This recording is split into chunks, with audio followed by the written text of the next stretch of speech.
Hola, bienvenidos a un nuevo episodio más. El día número 13, episodio número 13. Vamos a seguir con las lecturas, pero antes quiero agradecer a todas las personas que han estado escuchando estos episodios. Espero y sean de mucha bendición, espero y Dios haya estado hablando sus vidas.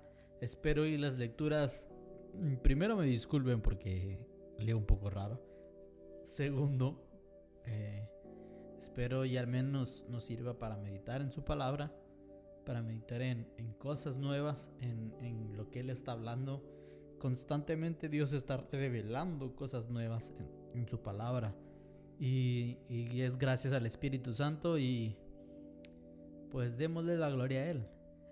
Agradezcamos que tenemos la posibilidad de acercarnos libremente a su palabra, disfrutar de lo que quiere decirnos, y no solo eso, sino que no solo quede en información, sino que quede en una enseñanza práctica, en una enseñanza que podamos llevar para otros.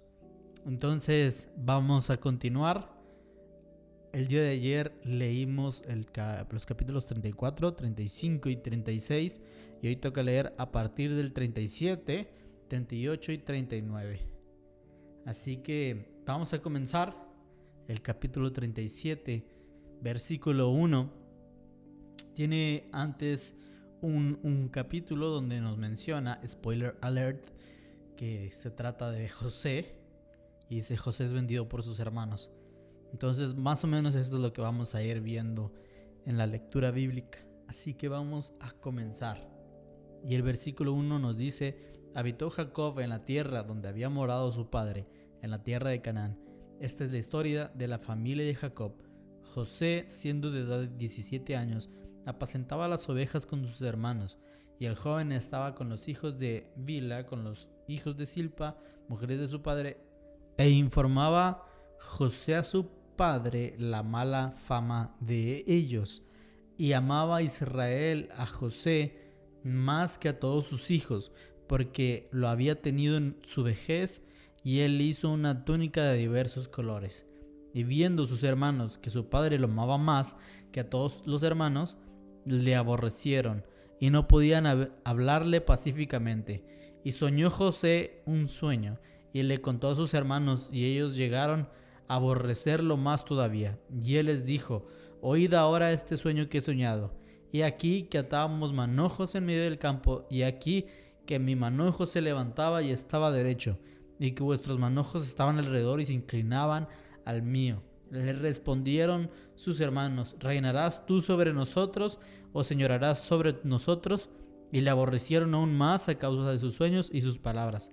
Soñó aún otro sueño, y lo contó a sus hermanos diciendo: he aquí que he soñado otro sueño, y he aquí que el sol y la luna y 11 estrellas se inclinaban a mí.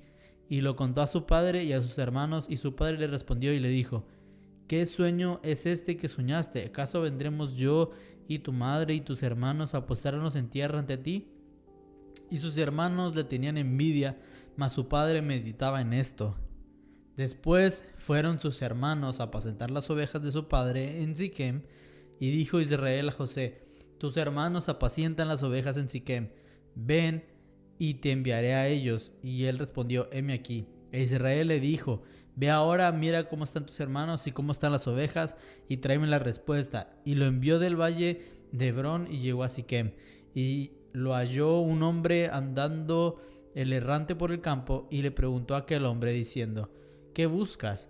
José respondió: busco a mis hermanos, te ruego que me muestres dónde están apacentando. Aquel hombre respondió: ya se han ido de aquí, y yo les he oído decir: vamos a Dotán. Entonces José fue detrás de sus hermanos y los halló en Dotán. Cuando ellos lo vieron de lejos, antes que llegara cerca de ellos, conspiraron contra él para matarle, y dijeron el uno al otro: he aquí viene el soñador. Ahora pues, venid y matémosle, y echémosle en una cisterna, y diremos: alguna mala bestia lo devoró, y veremos qué será de sus sueños. Cuando Rubén oyó esto, lo libró de sus manos, y dijo: no lo matemos. Y le dijo Rubén: no derramaréis sangre, echadlo en esta cisterna que está en el desierto, y no pongáis mano en él. por librarlo así de sus manos para hacerlo volver a su padre. Sucedió pues que cuando llegó José a sus hermanos, ellos quitaron a José su túnica, la túnica de colores que tenía sobre sí, y lo tomaron y lo echaron en la cisterna. Pero la cisterna estaba vacía, no había en ella agua. Y se sentaron a comer pan, y alzados los ojos miraron, y aquí una compañía de ismaelitas que venían de Galat, y sus camellos traían aromas, bálsamos y mirra, e iban a llevarlo a Egipto. Entonces Judá dijo a sus hermanos: ¿qué provecho hay en que matemos a nuestro hermano y encubramos su muerte? Venid y vendámosle a los ismaelitas, y no sea nuestra mano sobre él, porque él es nuestro hermano, nuestra propia carne. Sus hermanos convinieron con él. Cuando pasaban los madianitas, mercaderes, sacaron ellos a José de la cisterna y lo trajeron arriba y lo vendieron a ismaelitas por 20 piezas de plata, y llevaron a José a Egipto. Después Rubén volvió a la cisterna y no halló a José dentro, y rasgó sus vestiduras y volvió a sus hermanos y dijo: el joven no aparece, y yo, ¿a dónde iré yo? Entonces tomaron ellos la túnica de José, degollaron un cabrito de las cabras y tiñeron la túnica con la sangre, y enviaron la túnica de colores y la trajeron a su padre y dijeron: esto hemos hallado, reconoce ahora si es la túnica de tu hijo o no. Y él la reconoció y dijo: la túnica de mi hijo es. Alguna mala bestia lo devoró. José ha sido despedazado. Entonces Jacob rasgó sus vestiduras y puso cilicio sobre sus lomos, y guardó luto por su hijo muchos días. Y se levantaron todos sus hijos y todas sus hijas para consolarlo, mas él no quiso recibir consuelo, y dijo: descenderé enlutado a mi hijo hasta el Seol. Y lo lloró su padre. Y los madianitas lo vendieron en Egipto a Potifar, oficial de Faraón, capitán de la guardia. Y así comenzamos el capítulo número 38, que dice: aconteció en aquel tiempo que Judá se apartó de sus hermanos y se fue a un varón adulamita que se llamaba Hira. Y vio allí Judá la hija de un hombre cananeo, el cual se llamaba Súa, y la tomó y se llegó a ella. Y ella concibió y dio a luz un hijo, y llamó su nombre Concibió otra vez y dio a luz un hijo, y llamó su nombre Onán. Y volvió a concebir y dio a luz un hijo, y llamó su nombre Sela. Y estaba en Kesib, cuando le dio a luz. Después Judá tomó mujer para su primogénito la cual se llamaba Tamar. Y el primogénito de Judá, fue malo ante los ojos de Jehová, y le quitó Jehová la vida. Entonces Judá dijo a Onán: llégate a la mujer de tu hermano y despósate con ella, y levanta descendencia de tu hermano. Y sabiendo Onán que la descendencia no habría de ser suya, sucedía que cuando llegaba a la mujer de su hermano, vertía en tierra para no dar descendencia a su hermano. Y desagradó en ojos de Jehová lo que hacía, y a él también le quitó la vida. Y Judá dijo a Tamar su nuera: quédate viuda en casa de tu padre hasta que crezca Sela, mi hijo, porque dijo: no sea que muera él también como sus hermanos. Y se fue Tamar y estuvo en casa de su padre. Pasaron muchos días y murió la hija de Súa, mujer de Judá. Después Judá se consoló y subía a los trasquiladores de sus ovejas, a Timnat, él y su amigo Hira el adulamita. Y fue dado aviso a Tamar, diciendo: he aquí tu suegro sube a Timnat a trasquilar a sus ovejas. Entonces se quitó ella los vestidos de su viudez, y se cubrió con velo, y se arrebozó, y se puso a la entrada de Inam junto al camino de Timnat, porque veía que había crecido Sela, y ella no era dada a él por mujer. Y lo vio Judá, y la tuvo por ramera, porque ella había cubierto su rostro. Y se apartó del camino hacia ella, y le dijo: déjame ahora llegarme a ti, pues no sabía que era su nuera. Y ella dijo: ¿qué me darás por llegarte a mí? Él respondió: yo te enviaré de ganado un cabrito de las cabras. Y ella dijo: dame una prenda hasta que lo envíes. Entonces Judá dijo: ¿qué prenda te daré? Y ella respondió: tu sello, tu cordón y tu báculo que tienes en tu mano. Y él se los dio, y se llegó a ella, y ella concibió de él. Luego se levantó y se fue, y se quitó el velo de sobre sí, y se vistió en la ropa de viudez. Y Judá envió el cabrito de las cabras por medio de su amigo el adulamita, para que éste recibiese la prenda de la mujer, pero no la halló. Y preguntó a los hombres de aquel lugar diciendo: ¿dónde está la ramera de Enaim junto al camino? Y ellos le dijeron: no hasta aquí ramera alguna. Entonces él se volvió a Judá y dijo: no le he hallado. Y también los hombres del lugar dijeron: he aquí, no ha estado ramera. Y Judá dijo: tómeselo para sí, para que no seamos menospreciados. Y aquí yo he enviado este cabrito, y tú no lo hallaste. Sucedió que al cabo de unos 3 meses fue dado aviso a Judá diciendo: Tamar, tu nuera, ha fornicado, y ciertamente está encinta a causa de las fornicaciones. Y Judá dijo: sacadla y sea quemada.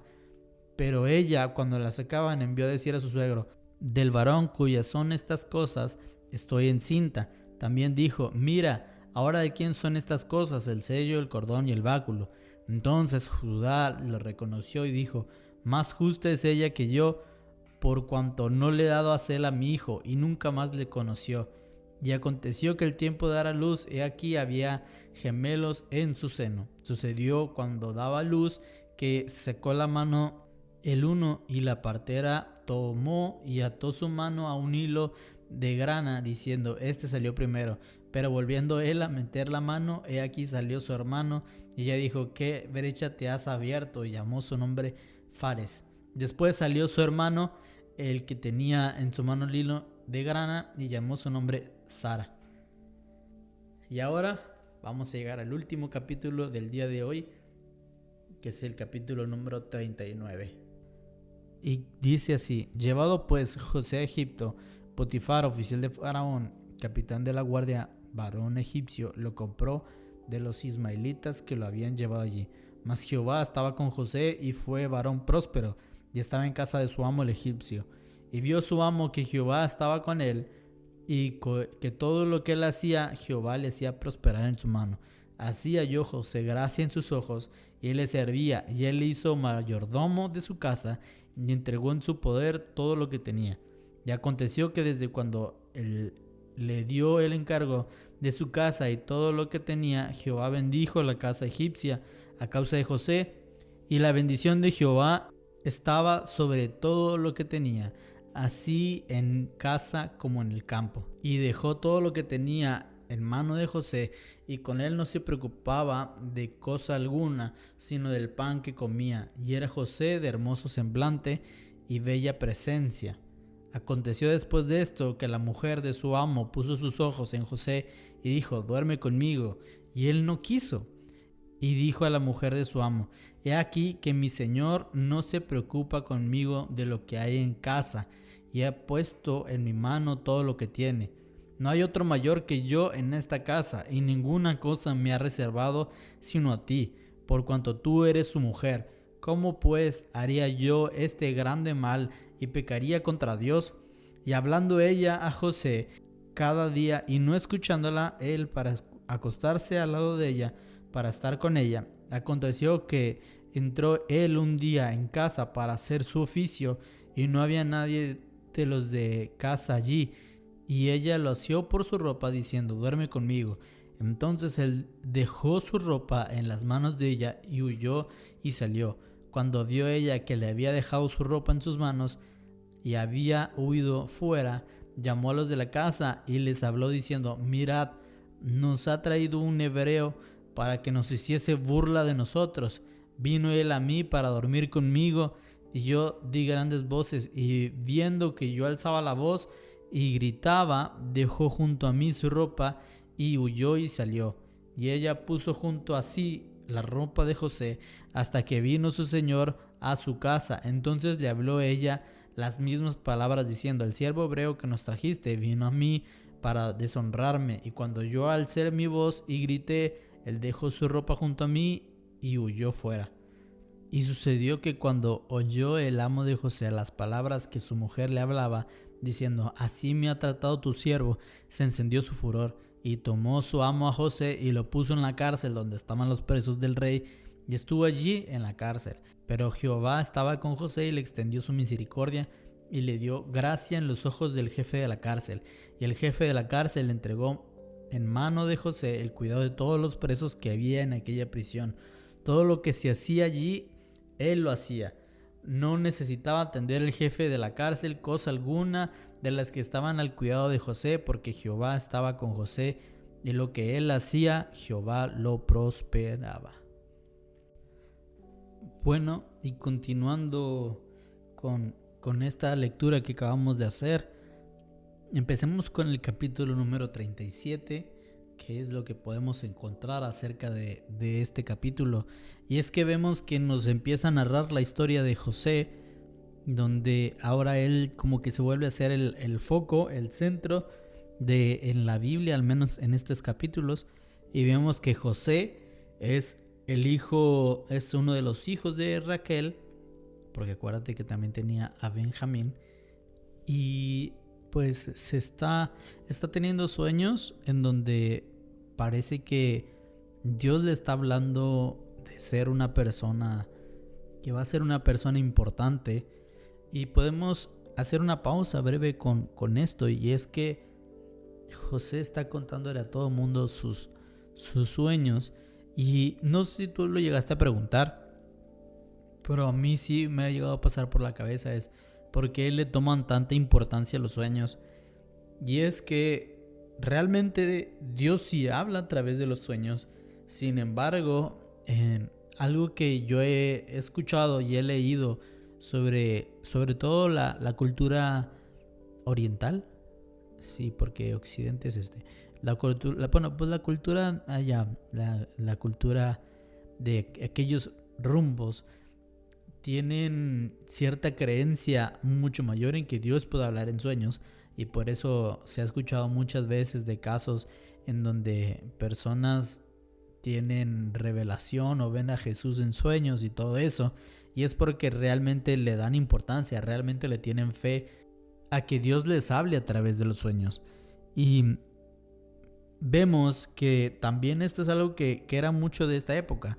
Y tal vez ahorita, tal vez en esta cultura occidental, es muy raro que creamos en los sueños. Es más, hasta creemos en los sueños, pero de forma negativa. Por ejemplo, que si soñaste que se te cayó un diente es porque vas a tener mucho dinero, qué sé yo, cosas así. Sin embargo, que los sueños realmente tienen algo importante, algún mensaje de Dios.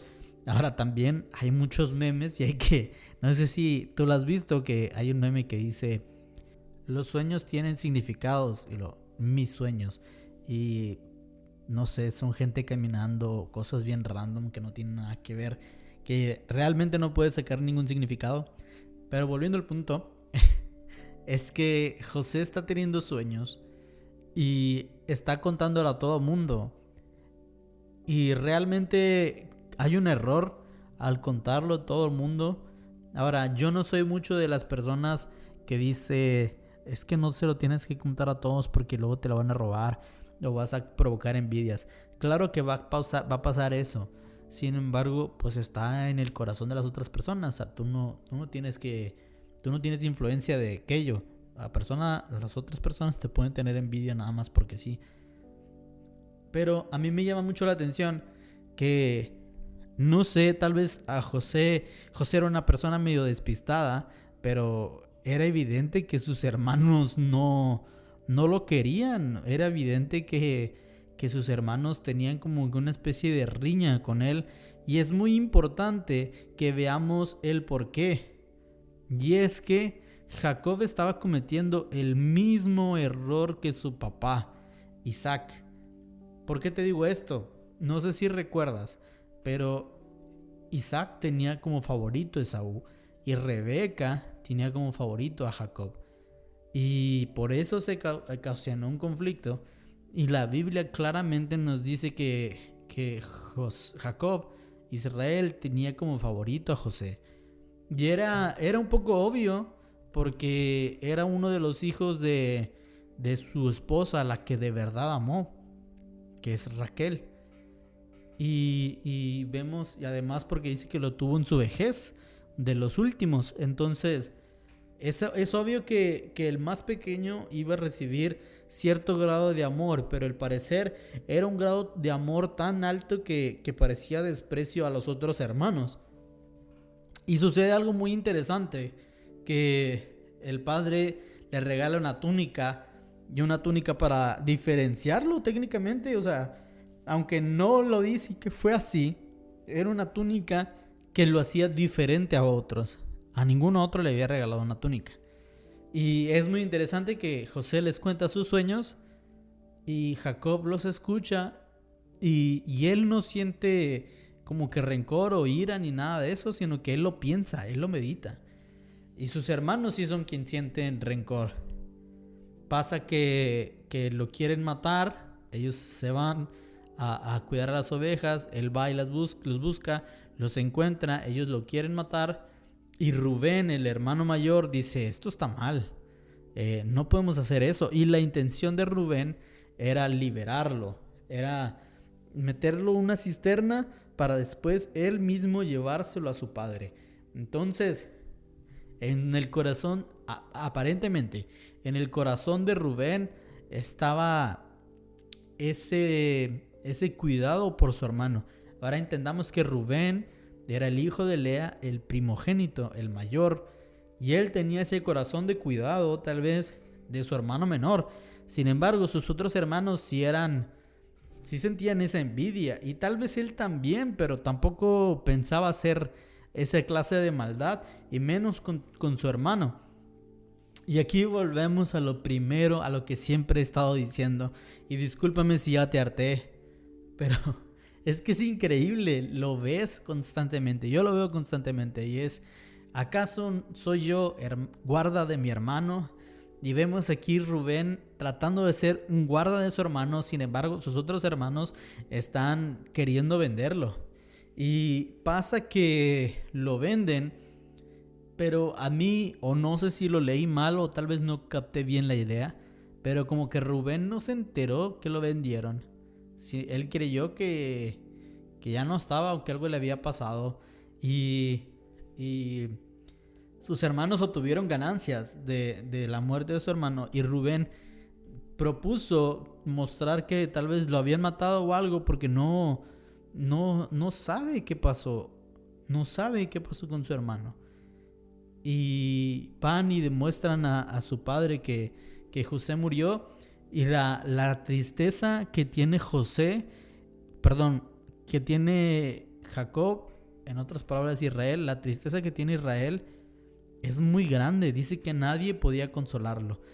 Y realmente, como hijo o hija, piensa en esto: ¿harías algo que causara una tristeza tan grande a tu padre?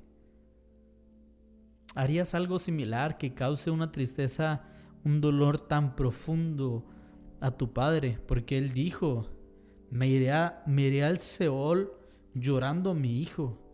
En otras palabras, él estaba diciendo, yo me voy a morir con esta tristeza, o me voy a morir de tristeza. No sé cuál es peor.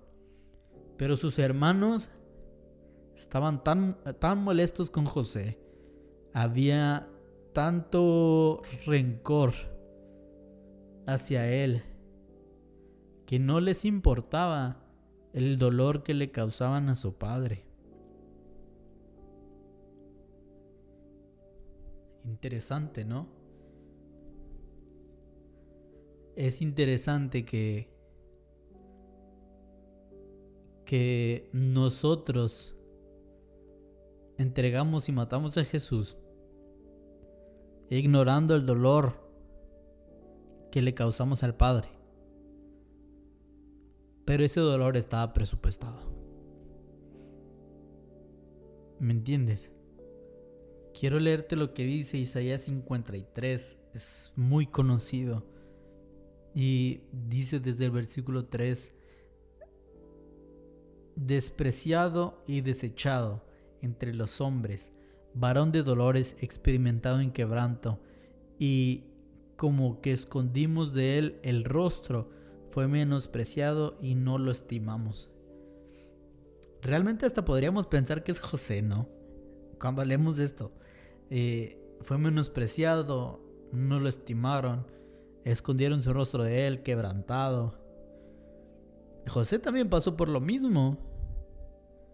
José también fue despreciado por sus hermanos, no lo estimaron y no les importó causar dolor. Pero aquí nos damos cuenta que realmente no habla de José. Es obvio, es evidentemente que nos habla de Jesús. Estamos haciendo un paralelismo entre José y Jesús. Versículo 4 dice: ciertamente llevó él nuestras enfermedades y sufrió nuestros dolores, y nosotros lo tuvimos por azotado, por herido de Dios y abatido. Mas el herido fue por nuestras rebeliones, molido por nuestros pecados. El castigo de nuestra paz fue sobre él, y por su llaga fuimos nosotros curados. Todos nosotros nos descarriamos como ovejas, cada cual se apartó por su camino, mas Jehová cargó en él el pecado de todos nosotros. Angustiado él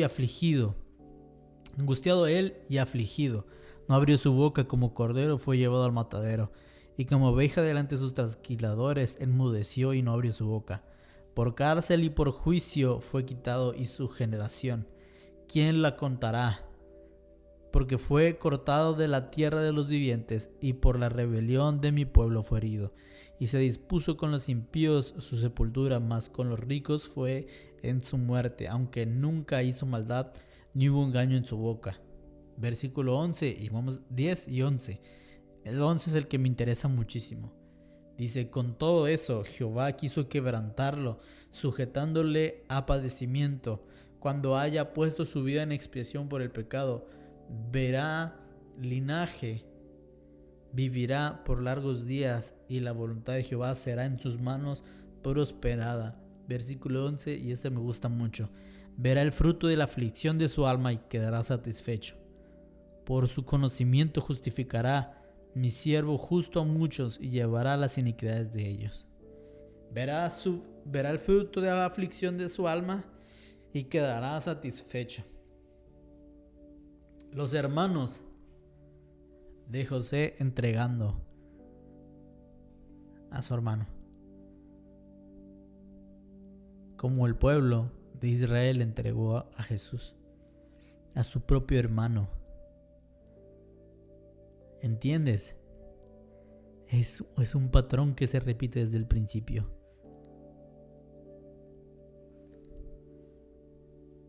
Desde el principio un hermano entrega a otro, y aquí vemos que otra vez hermanos se entregan, se dañan, se lastiman. Sin embargo, José no le quedaba de otra. Fue y siguió su camino y nunca se quejó. Parece ser que nunca se quejó. Como Jesús. Y más adelante vamos a ver en la historia que José verá el fruto de su aflicción y quedará satisfecho. Igualito. Todo es un paralelismo, la verdad. Aquí está Jesús. Ya lo encontramos. Entonces después nos habla el capítulo 38 de la historia de Judá y Tamar. Cómo Judá decide separarse, decide buscar mujer por otro lado. Y algo muy interesante es que Dios hace que los hijos de Judá no vivan. Porque hacían cosas malas a los ojos de Dios. Y es muy interesante esto, es muy interesante que la Biblia sea específico, que diga la Biblia, pues Dios los mató porque hacían cosa que no era agradable a los ojos de Dios. Es muy interesante esto. Y vemos que Tamar hace justicia porque su suegro, Judá, no le dio a su hijo para que la despose. Y la verdad es muy interesante esta historia, pero vamos a pasarla un poco de largo para poder llegar a José en la casa de Potifar. Y vemos como en el capítulo 39 José le está yendo bien en todo. O sea, él, aunque es esclavo, le va bien. Él trata de ser un hombre íntegro, trata de ser un hombre que agrada a Dios, que agrada a su jefe, que agrada en su trabajo. Cuando él está, dice que Jehová lo hacía próspero. Todo lo que él hacía, lo hacía próspero. Y esto es muy interesante. Y es muy padre que cuando vino el momento de la prueba, cuando vino un momento en donde José pudo fallar, él decidió permanecer íntegro, sin importar lo que pudiese pasar. Porque evidentemente José pudo haber dicho, oye, puede pasar algo malo, o puedo hacerlo y que me atrapen, o puedo no hacerlo y que me atrapen, o que me inventen, o no sé. Y fue lo que pasó. Le levantaron falsos y cayó a la cárcel. Sin embargo, José estaba empeñado con mantener su integridad. José estaba aferrado a hacer las cosas que solo agradaran a Dios. Y tal vez así deberíamos de ser nosotros. ¿Qué digo tal vez? Nosotros deberíamos de ser así como José.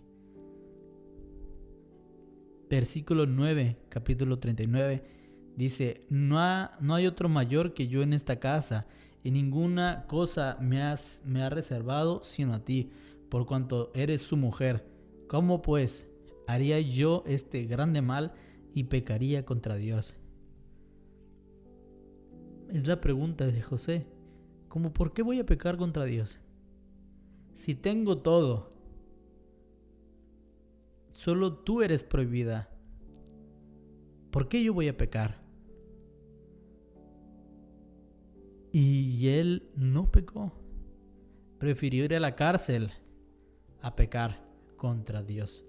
Y quiero hacerte esta pregunta. ¿Qué prefieres hacer que tal vez no te traiga un beneficio a priori? Un beneficio rápido, con tal de obedecer a Dios. ¿Qué cosa tienes que tal vez empezar a dejar para que tengas para que conserves tu integridad ante Dios? ¿Me explico? José dijo no a la mujer de Potifar. Tal vez esa mujer era guapa y tal vez no perdía nada, tal vez nadie se enteraba. Pero él prefirió decir que no, porque él sabía que en su corazón iba a pecar. Y tal vez nadie se enteraría, pero él sabe en lo secreto que Dios sí se enteraría. El Dios de sus sueños, el Dios de su padre, el Dios de sus abuelos, él sabe que él vería lo que hizo. Y entonces José es llevado a la cárcel, y aún en la cárcel Dios lo bendice. ¿Es posible que Dios pueda bendecirte en la cárcel? Pues al parecer a José sí, porque él estaba haciendo lo correcto. Quiero decirte esto, no importa si estás en el palacio o estás en la cárcel, mientras estés con Dios, siempre te va a ir bien. Esta es la clave con José en estos capítulos. Él estaba en el palacio y le iba bien. Él estaba en la cárcel y le iba bien. Y no es porque importara el lugar en donde estaba. Importaba su corazón, y que su corazón estaba con Dios y Dios estaba con él. ¿De qué sirve estar en el palacio? ¿De qué sirve estar teniendo todo si no tienes a Dios? ¿De qué sirve decir, pues logré hacer lo que quise, logré tener lo que quiero, mis sueños los cumplí, pero no tengo a Dios? Pero no importa. Sirve de algo pensar esto. José tenía a Dios. Estaba en la cárcel.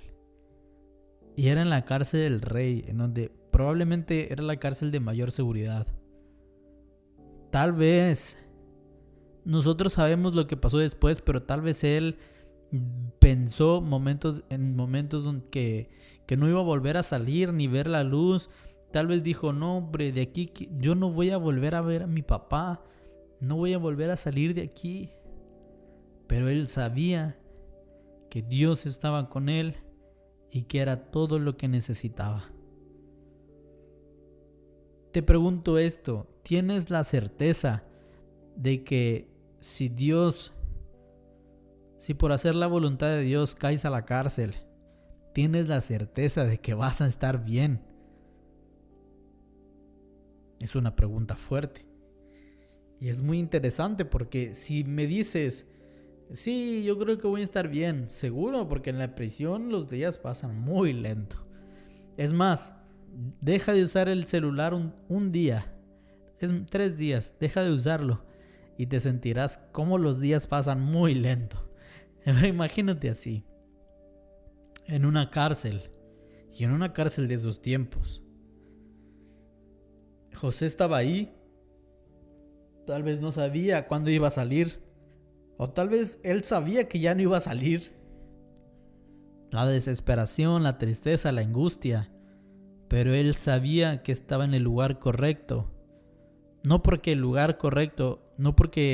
la cárcel era el lugar físico correcto, sino que su corazón estaba en el lugar correcto. Y Dios estaba con él. Comencemos a llevarnos esto a la práctica. Hagamos que nuestro corazón esté en el lugar correcto. Analicemos cuál es la postura de nuestro corazón, en dónde se encuentra, si está con Dios o está lejos de Dios. Acerquémonos a Él confiadamente, al trono de la gracia, y encontraremos oportuno socorro. ¿Te parece si oramos? Gracias Dios porque eres bueno, eres fiel y misericordioso. Gracias porque nos amas. Gracias porque te muestras y te revelas en tu palabra. Gracias porque tú hablas a nuestros corazones, tú nos alimentas, nos das vida a través de tu palabra. Señor Jesús, te pedimos, si nuestros corazones están lejos de ti, te pedimos que los atraigas. Atrae nuestro corazón. No importa si estamos en la casa de Potifar o estamos en la cárcel, no importa si estamos en una cisterna o estamos en casa de papá, te pedimos, atrae nuestro corazón, que podamos descansar en tu presencia y que tú puedas descansar en nosotros. Te amamos y queremos vivir de la forma correcta para ti, y que tú encuentres en nosotros una casa, un lugar en donde puedes habitar. Te amamos, Señor. Lo pedimos en el nombre de tu Hijo Jesús. Amén. Amén. Y te dejo para que puedas meditar un momento en la presencia del Señor. Nos vemos en el siguiente capítulo. Sigamos ardiendo.